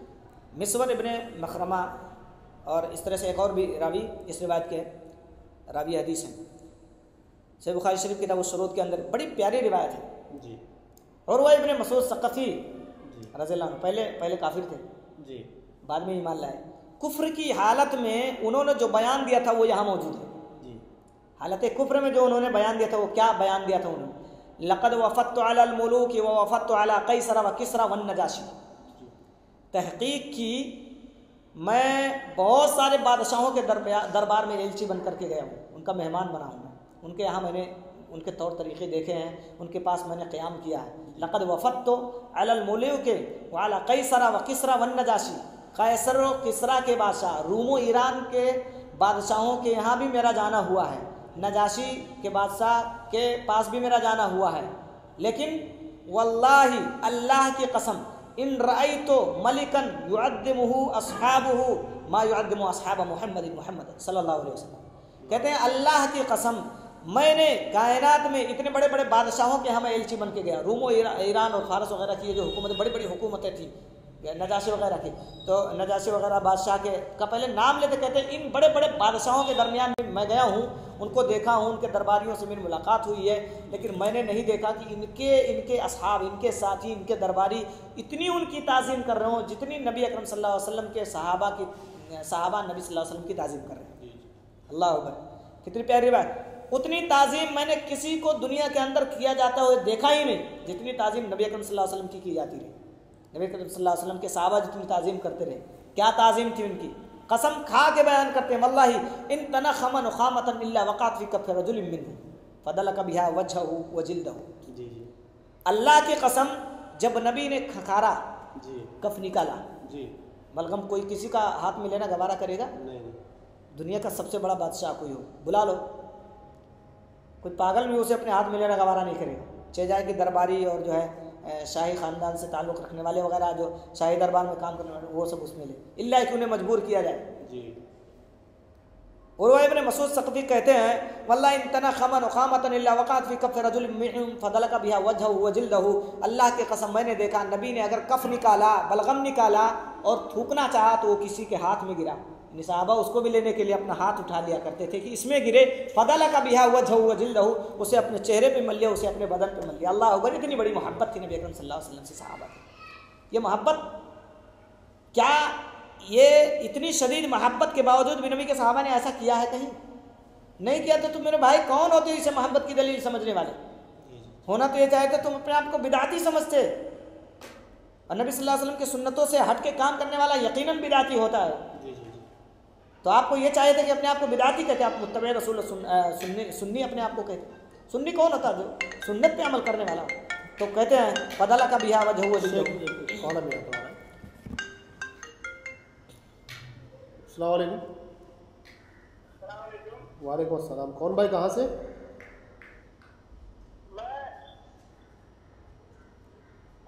हाँ जी बोलिए, बात आपकी सुन रहा हूँ मैं, बोलिए। एक सवाल है मेरा। जी बोलिए। विद्यार्थी के पीछे नमाज पढ़ना कैसा है, उसका हुक्म क्या है? विद्यार्थी के पीछे नमाज़ पढ़ना कैसा, उसका हुक्म कैसा? जी जी जी जी, इंशाल्लाह आपके सवाल का तसल्लीबख्श जवाब देने की हम कोशिश करेंगे भाई। अस्सलाम वालेकुम।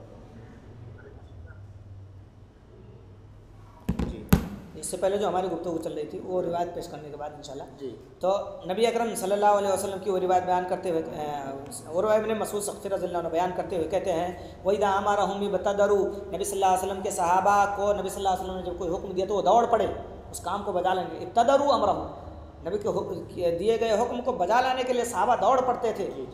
वइदा तवद्दा कादू यक्ततिलून अला वज़ूही, नबी सल्लल्लाहु अलैहि वसल्लम जो वज़ू करते थे ना, वज़ू का जो बचा हुआ पानी होता था, महसूस ये होता था कि नबी सल्लल्लाहु अलैहि वसल्लम के सहाबा लड़ पड़ेंगे, उसके लिए क़िताल कर लेंगे, झगड़ा कर लेंगे, उसको हासिल करने के लिए तबर्रुक के तौर पे नबी अकरम सल्लल्लाहु अलैहि वसल्लम के बचे हुए वज़ू के पानी को।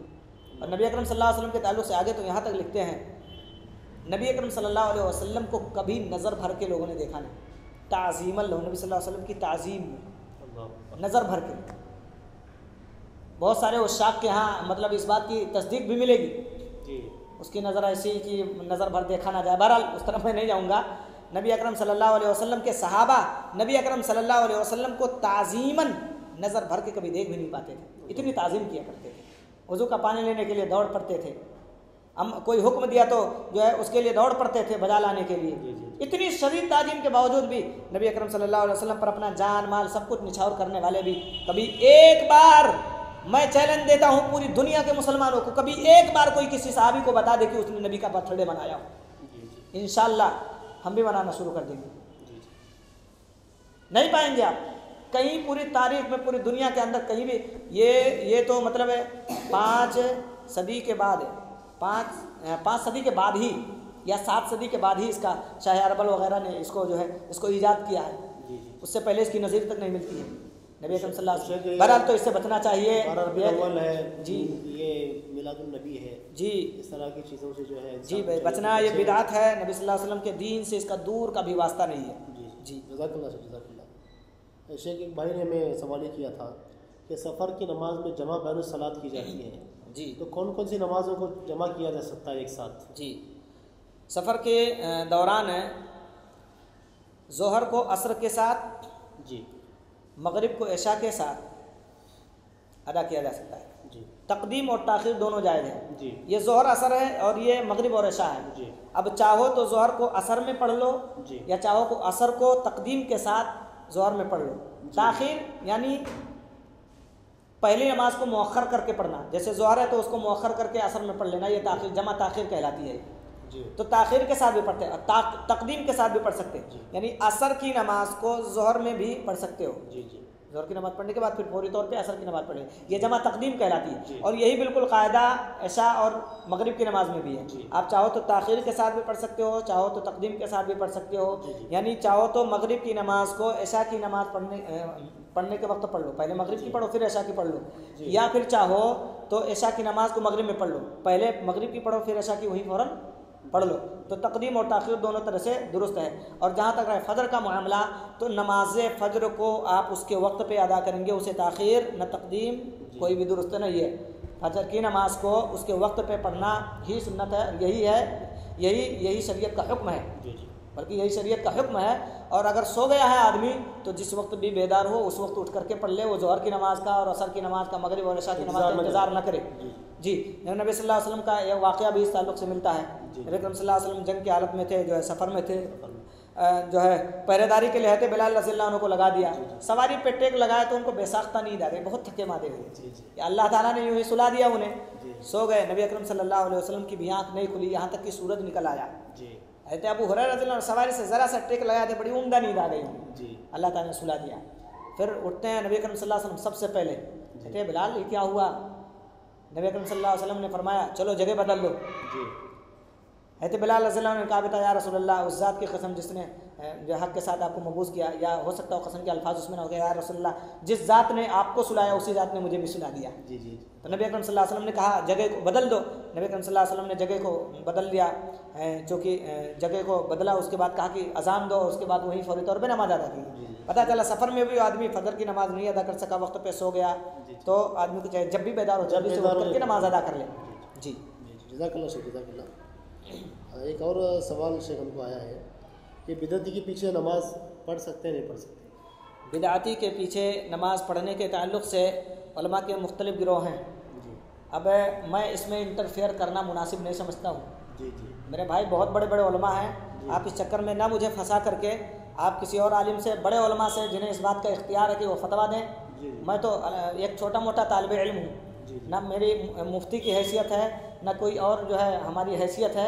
एक छोटा मोटा यूँ समझिए कि शरीयत इस्लामिया का तालिब इल्म हूँ, जो आपसे भी मैं बहुत कुछ सीखता हूँ।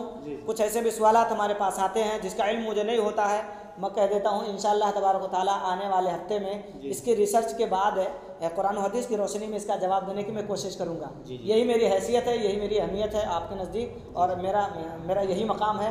आप इससे अगर मुझे न बढ़ाएं तो ज़्यादा बेहतर होगा। और मैं जहाँ तक समझता हूँ इस सवाल में बड़े बड़े उलमा का ही हक़ है कि वो इसमें इंटरफेयर करें। बड़े बड़े उलमा जो चोटी के उलमा हैं, जिन्हें तकफीर का भी हक़ है किसी के ऊपर, जो है मतलब जमात के जो उलमा हैं, जो मुंतज़मीन हैं, जिनके हाथों में उम्मत की बागडोर होती है, वो इस तरह का फतवा दें। और मैं तो चाहता हूँ कि वही लोग दें, उसके अलावा कोई ना दे। मैं हूँ, आप हो, कोई हो, दूसरा हो, चोटी के उलमा जो हैं वही इस बारे में फतवा दे, ज़्यादा बेहतर होता है। अब अगर हम आज इस पर कुछ हुक्म लगा दें तो कल को करोड़ों कमेंट हमारे ऊपर आएंगे, हमारे ऊपर नामालूम क्या क्या फतवे लगाए जाएंगे। तो मैं इसमें इंटरफेयर करने से ज़्यादा बेहतर खामोशी समझता हूँ। और अपने भाइयों से भी मैं ये गुजारिश करता हूँ कि आपको अल्लाह का वास्ता, हमें यहाँ मतलब जो नॉर्मल लोग हैं उनके कुछ रोज़मर्रा की ज़िंदगी में पेश आने वाले मसाइल के हल के लिए बिठाया गया है, और मैं उन्हीं के सवालात का जवाब दे सकूँगा। और अगर आप ये कहें कि चोटी के उलमा के जिस मसले में इख्तलाफ है, या जिस मसले में उन्होंने मतलब बहुत ज़्यादा जो है चेमीगोइयाँ की है, किसी का कुछ कहना, किसी का कुछ कहना, आप उस मसले में मुझसे कोई हतमी फ़ैसला ले लो, ये मुझसे नहीं हो सकता। ये मुझसे नहीं हो सकता कि चोटी के उलमा में भी जिस किसी मसले में इख्तलाफ है, या कुछ किसी तरफ गए, कुछ किसी तरफ गए हैं, हर एक के पास दलाइल हैं, तो आप उसमें जो है मुझसे कोई और जो है कोई हतमी फ़ैसला ले लो कि आप इसमें क्या कह रहे हो। तो मेरे भाई, आपसे माजरत के साथ मैं कहता हूँ, जो है आपसे रिक्वेस्ट भी करता हूँ कि इस तरह का सवाल ना करें। और मेरी इसमें कोई अहमियत नहीं है, मैं इसमें मतलब कोई जवाब नहीं दे सकता। शेख एक चीज़ कौन है? अस्सलाम वालेकुम। वालेकुम अस्सलाम वरहमतुल्लाह। कौन भाई, कहाँ से? वालेकुम अस्सलाम वरहमतुल्लाहि वबरकातुहू। बोलिए भाई, कहाँ से बोल रहे हैं? जी जी, क्या सवाल है आपका?